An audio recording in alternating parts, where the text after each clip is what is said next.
That's funny. I've never. Here's the thing. Like and of course I know who Cat Williams is. You know, you see Cat in the trenches. Like Cat was in L.A. doing this thing. You saw him. You know what I mean?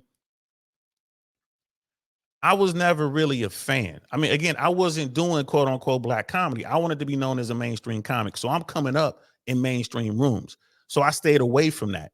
I mean, I would be there and just to enjoy the show because as a comic, you know, all the houses they recognize you. So I can go into the Laugh Factory, I could go into the Comedy Store, I could even get into the Improv. Like I could get in there, Ice House and all the rest of it. I could get in there and just kind of post up and watch the shows, which was great as a comedian. That's what you wanted to do, but I never wanted to perform. You know, one of the times I bombed the worst was at Chocolate Sundays. I was just up there just hanging out. Nobody was there. There was no other comics. Normally it's like packed full of comics. No one was there.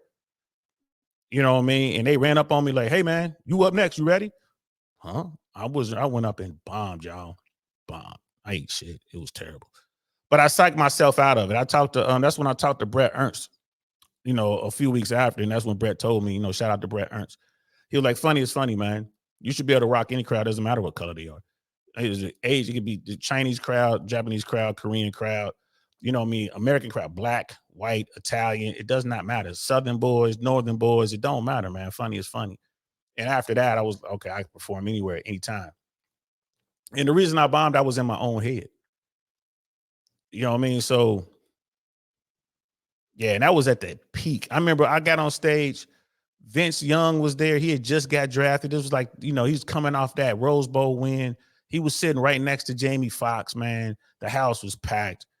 And I did the worst 3 minutes ever, bro. It was, God, it was painful, but I learned from it. You know what I mean? I learned from it. It was so bad. Jamie Foxx was like, he was like, work it out, brother. And I just couldn't do it. I psyched myself out. But I needed that. You know, that was the growth spurt. Once I did that, I bombed horribly. And I bombed because I didn't try, really. I didn't try. If I just went up there and just tried my thing, I didn't try. And that was it. I'm not saying I never bombed again, of course, but I never bombed because I didn't try anymore. I never did that again. Like no matter what, I'm gonna run. I got 8 to 12 minutes for any room, anywhere. And right after that, I started performing at the hostels because you have all these youth hostels all throughout Hollywood. You had kids from Australia, UK, Japan, South Korea, you know, New Zealand, you know what I mean? Spain, Brazil. You would have kids at these hostels from all over the world.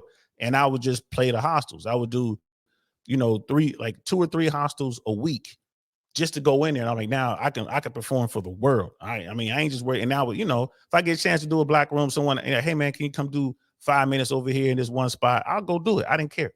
I did every room. And I began to work really hard as a comedian, you know, still being an air traffic controller during the day. You know what I mean? We got sister Miss AKA ladies in the building. What's good, sis? What's good? Looks like that nasty weather missed y'all over there where you at, but it hit us pretty hard over here. I don't know if the rain reached over there, y'all, but boy, it was torrential over this joint. Torrential. So yeah, man. I'm sitting here trying to remember who was running Chocolate Sundays at that time. It wasn't Pookie. Anybody was out here know what I'm talking about. This Pookie guy, he went by Pookie, man. I ain't making the name up. It was dang, what is his name? He had his own TV show. Let me see if I can find him. And the show bombed.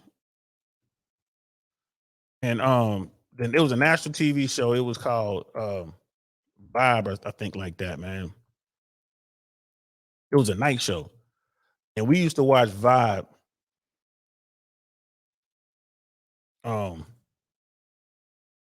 Back in the day just to watch him bomb. And he was like one of the funniest comics in Hollywood, brother. So funny. Chris Spencer. That was his name. So the show was created by Quincy Jones. Chris Spencer was the first host, and then they brought Sinbad in. And then Sinbad ran it for a year. It was only on for a year. They had to replace Chris Spencer mid series. We used to clown on that brother back in Cincinnati I wasn't a comedian back then, whatever. And having, moving to LA and getting into the comedy business, Chris Spencer is a beast to this day. One hell of an actor too. And, it was Chris who walked up to me. I was sitting upstairs. He's looking for comics and he was like, you ready? Let's go. And I went up and bombed. And maybe that was, maybe that was karma getting back at me for making fun of Chris, because he had this opportunity, this national talk show, this late night talk show, and it didn't go the way he had hoped. And I mean, just imagine the pressure, bro. But it didn't keep him down. He bounced right back. He started doing a bunch of movies, and he was running Chocolate Sundays. And Chocolate Sundays was the best comedy show, second only to the show that was at Dublin's, and it has the longest run. I mean, it's still going. So, like Chris Spencer, man, if Chris manages to see this or happens to see this, bro, salute to you, brother. I learned so much watching Chris Spencer host Chocolate Sundays when I was in LA learning how to be a comedian. Like when I first started as an open micer, I would just sit back and be awed the way that he could control the crowd. And Chocolate Sundays was a black night, but he'll be in there on Tuesday, Wednesday, Thursday as well, because he was a headliner at the Laugh Factory, and he would control the mainstream crowd. He would just have them in the palm of his hand. And it was the same material. And again, this is what Brett was saying. Brett Ernst was like, man, funny is funny, man. It doesn't matter. He did the exact same stuff. He may have paused here or there differently, or, maybe an inflection change, but it was just brilliant stuff. And I would sit there and I would watch this brother. And, shout out to you, Chris Spencer, wherever you are, bro, because that man is a beast in the game, a beast, and one hell of a writer, actor. I bet you he can direct. I bet you can do all that, man. Shout out to Chris Spencer, man.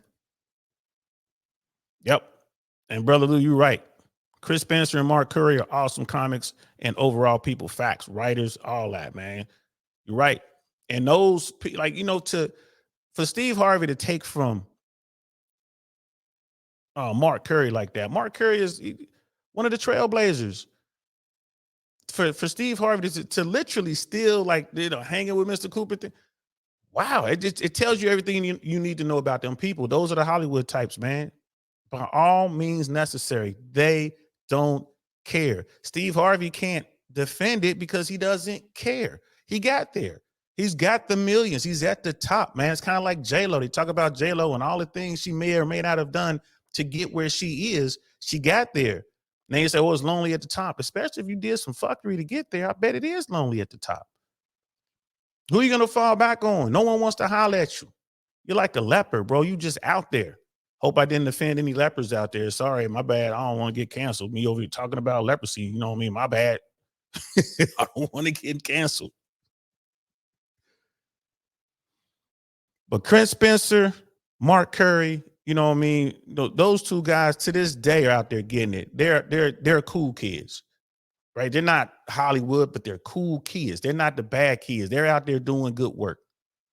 And I ain't gonna lie to you, man. I'm Chris, if you out there, man, I hope you get another show, man. I hope you get another shot, bro. I would love to see him on a night show or just interviewing folks, doing that like a talk show. Because the brother is sharp, man. Sharp, working hard, doing this thing. You know what I mean? He gets a Don DeMarco for that, bro. I ain't gonna lie to you, man. Don DeMarco. Don DeMarco. Chris Spencer, man. So